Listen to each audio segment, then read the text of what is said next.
Hey guys, what's up? I'm back with another Atlus list. This time I'll be covering underrated RPGs. Now, some of these games used to be hidden gems, but thankfully they gained some popularity over the years, but still not enough. I still think these games deserve more love and more recognition out there. So let's begin!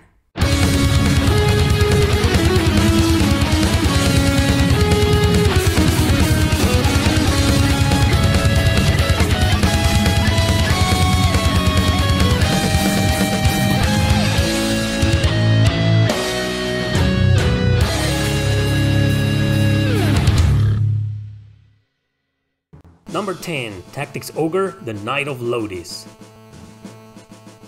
Everyone knows the first one on the PS1 and PSP, but it seems not too many are aware of this Game Boy Advance release. The story takes place before the events of the Ogre battle game, so it's basically a prequel. The Knights of Lodis are oppressing the kingdom too much, so one of them soon realizes this is just wrong. Upon learning the horrible truth behind them, he personally spearheads a rebellion to stop them. A grid-based tactical RPG with an isometric view. You will have to consider terrain, distance, and even weather. You will control an array of main characters, but you can also hire mercenaries for help. Other than that, it's plain and simple strategy RPG. After all, this is one of the pioneer series of the genre. A solid game, full of political drama and several different endings. Definitely worth checking out.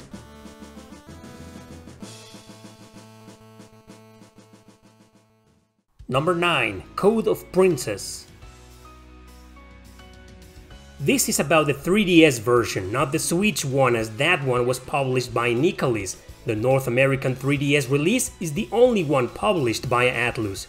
It's pretty much a spiritual successor to Guardian Heroes on the Sega Saturn and Game Boy Advance. It was developed by a few team members of the original studio that did those games, but it's an action RPG. It will still play like a beat-em-up hack and slash, where you can quickly change layers to attack your nearby enemies. In 2D, you can control any character you want and they all play differently. It's quite technical, so you can't just button mash your way through this game. You'll need to rely on combos and special skills more often than you think. The story might seem like a joke, given its high sexualization on the main heroine, or the silly dialogue for example. It's not a plot to be taken seriously, but the amount of characters involved makes it worth it in my opinion. Great game here. I know the Switch version is the one to go nowadays, but you can't go wrong with the original 3DS release.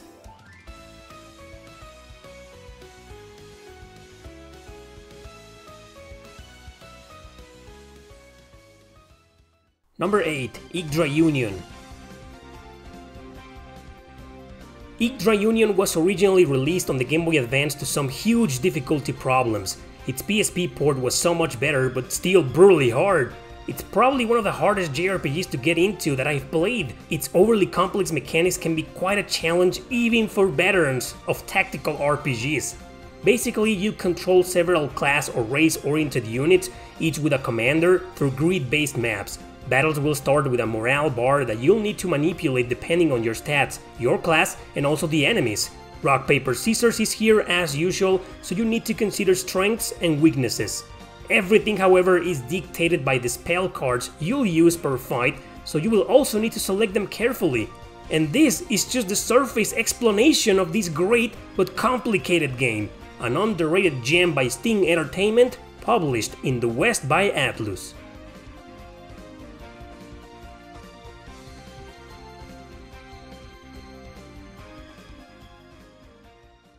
Number 7. Legacy of Ys, Books 1 and 2. Yeah, believe it or not, there's an Ys game published by Atlus. And the Ys series is pretty well known nowadays, right? But a lot of people didn't know the first two games were also remade to the Nintendo DS. Can't blame them since there's a million ports and remakes of those two iconic action RPGs. What makes the DS release different is that you can use Adult Sword to attack. In every other version out there that I've played, you bump into your enemies to damage them. In Legacy of Ys, you can still bump if you want to, but you'll hurt them more with the sword. This version was made harder than the others due to several small differences, like for example, you can't heal anymore by standing idle with the heal ring or by leveling up. On the other hand, you get some useful things like a map and objective message in case you get lost. Overall, it's still a pretty decent remake, not better than the PSP version, but a close second, let's leave it at that.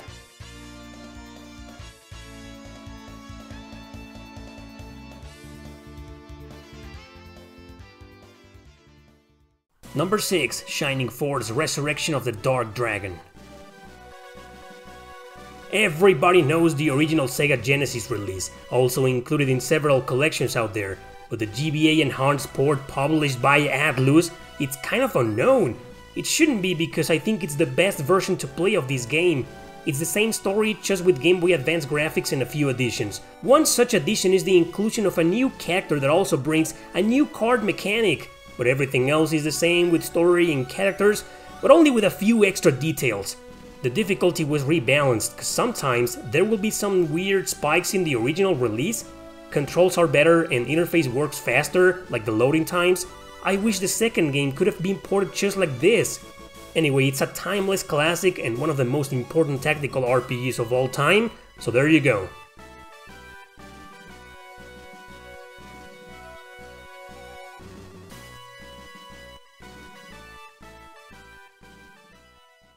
Number 5. Soul Hackers.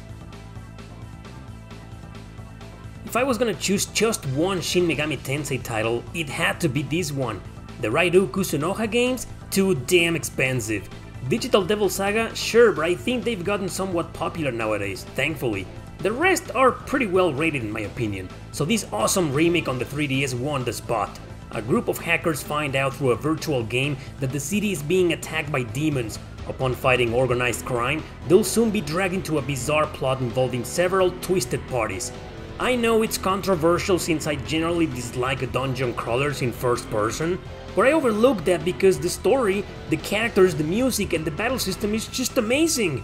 The game spams personality all over the place with themes I rarely see in other JRPGs. How the story unfolds is so unique, once you play it you'll understand. Only problem is its current price. I know it hurts and I know it's hard to emulate, but damn man, I couldn't resist including this damn game here.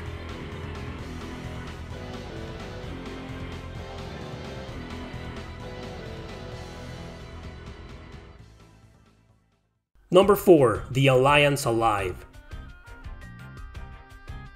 So, the original 3DS release was published by Atlus.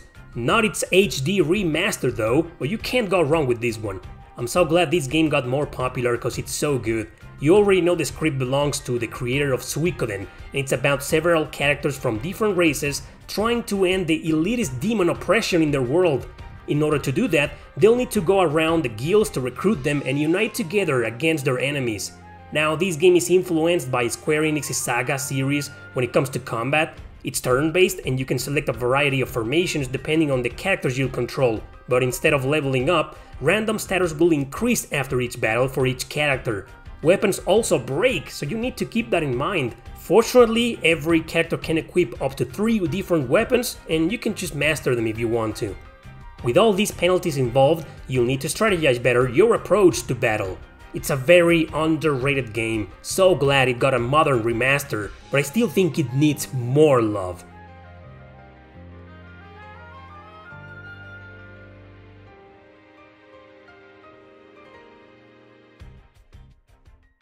Number 3. Growlancer Wayfarer of Time. Also known as Growlancer 4, it was originally released on the PS2 only in Japan! Thank goodness Atlus localized the definitive version and enhanced port on the PSP.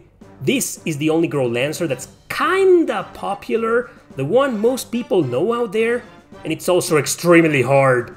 Real-time strategy RPG here, so you'll select your party's actions or directions and they'll execute them by themselves. Or you can just do auto battle if you want to, and they'll all move against the enemies with regular attacks. The story here, however weird and fan-servicey it might seem, is actually pretty darn good. There are several routes to follow and of course different endings. Relationships also matter, as in a dating simulator, to strengthen the character bonds. Overall, this is a fantastic game despite its gruesome challenge, but still very underrated, pretty much like the entire series.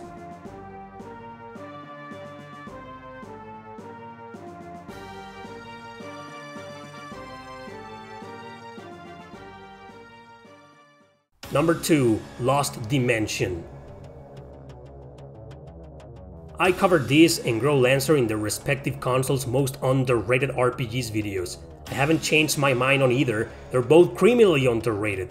Lost Dimension, also on the PS3, is yet another strategy RPG, but one similar to Valkyria Chronicles. Characters have a wide area to move around in, but limited depending on their type and abilities. In battle, you can create chain attacks if one or more allies are nearby, or you can just go solo and use regular attack or special skills. Speaking about skills, they can be acquired by whichever character you want once one of them dies.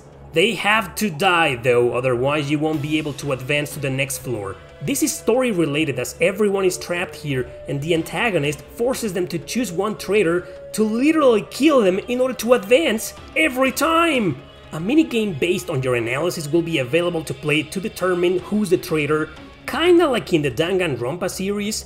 In all sense of the word, this is an excellent game and I can't believe it hasn't gotten more attention nowadays.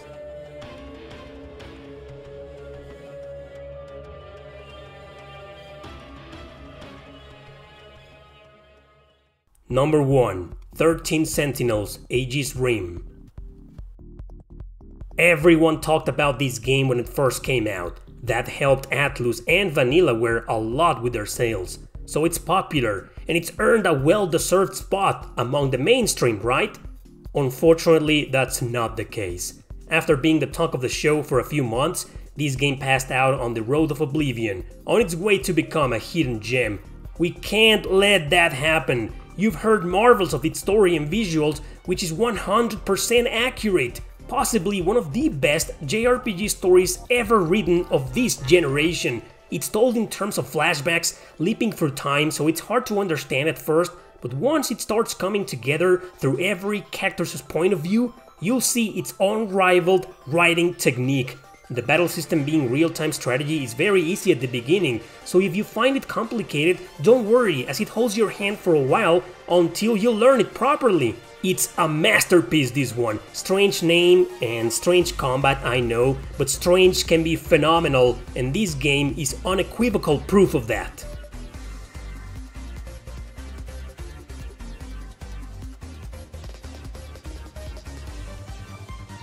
Alright guys, that was my list, and it begs the question, will these videos ever get a part 2 someday? They probably will, I'm totally up for it. But as usual, we're gonna have to wait and see. I can't make any promises, but I do wanna make them. Anyway, thanks for watching, don't forget to subscribe and share this video with your friends. See you next time!